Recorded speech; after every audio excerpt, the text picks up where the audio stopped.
Франческо Петрарка, сонет 61.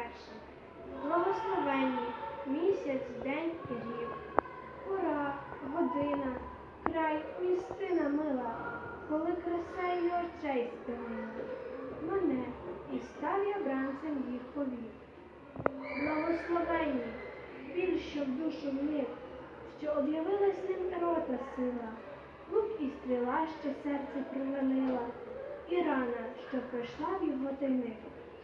Благословенні всі рази, коли я ім'я своєї пані називав, мої зітхання, горе, плач і мрія. Благословенні, як ти, що склав, я їй на честь, і мить моя до неї, вона іде до неї однієї.